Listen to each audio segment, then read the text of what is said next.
We're back to the Neil Haley Show. My guest today is Dr. Christopher Goldberg.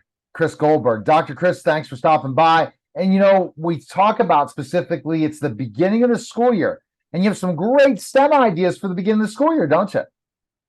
Definitely. And the sun is really coming through today here. It seems really bright. But just spent some time with some of my new student teachers yesterday, and the topic came up of activities for the first week of school. And the mentor teachers immediately mentioned, because they're in special ed, I'm going to be pulling kids for assessments. And since you're here, it would be a great start of team building and get to know the students by doing some STEM activities. So it just made me think of what I was doing the last couple of years as a teacher. There are so many opportunities to build student teamwork, get to know your students, and get them engaged and involved in school in the first days. I mean, I did activities where they weren't allowed to speak and they had to put themselves in alphabetical order. They had to put themselves in order of when they were born. So it forces them to figure out who's going to be the leader, how they're going to get information to each other because they cannot speak. And maybe they write it on the board, maybe they write it on paper, maybe they each have a card that they hold up over their head, whatever. They need to figure that out.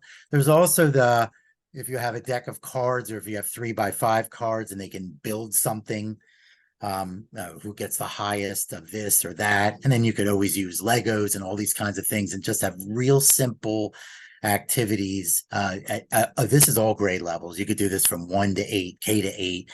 It might be for first and second graders. You can just do very simple addition or subtraction for second graders. First graders might be just letters, something really, really simple, but it doesn't have to involve any curricular. The idea is get your kids engaged, get them working with each other, get them working with you, or if you have a student teacher or another adult in the room, get everybody working together to break the ice to start school. And that's key. Breaking the ice to start school is so important, because what happens is, so by doing these activities early, the kids are really engaged and ready to go. Exactly. And they're like, oh my God, school was so much fun when they go home and they tell mom, how was the first day? It was fun. We did this really cool hands-on activity and I learned that I'm really friendly with so-and-so. And then, if you can achieve that, that's fantastic. That's nothing can beat that. And that's key. Once you have that fun activity, any more activities to think about first day?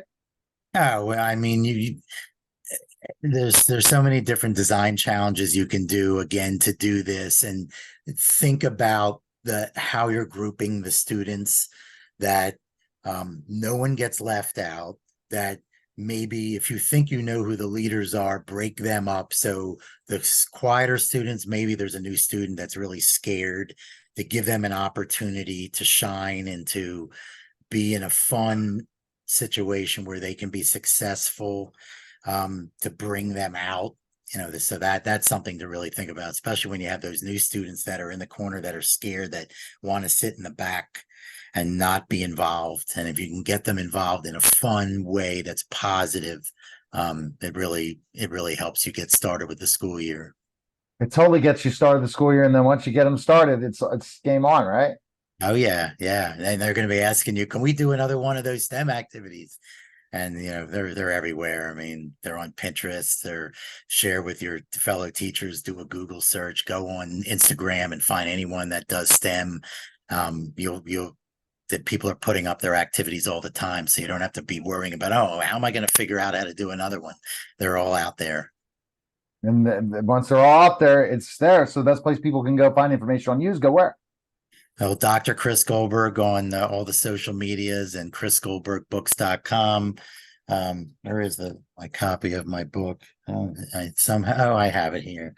You got it. That's the exciting thing about Chris impromptuing right here. Here we go. Let's see the book. There we go. Aliyah and the STEMsational Problem Solvers will be coming out with a second book, hopefully in December. The manuscript is written. We're just getting all the drawings done now. And it's going to be a really, really really good one, a really good second story about the team and solving a pretty big problem using great teamwork and having obstacles, and then a new obstacle happens that you didn't figure in the last second. But once you have that mindset of, okay, we have another problem to fix, we can do it, we've done this before, we put our heads together and we brainstorm and we problem solve and go through the design process. And once kids have the confidence to do that, every roadblock is a new challenge and something they enjoy working on. All right. Well, thanks again, Dr. Chris. You're Great to listening and be watching. here. Great too. You're listening and watching the Neil Haley Show, and we'll be back in just a moment.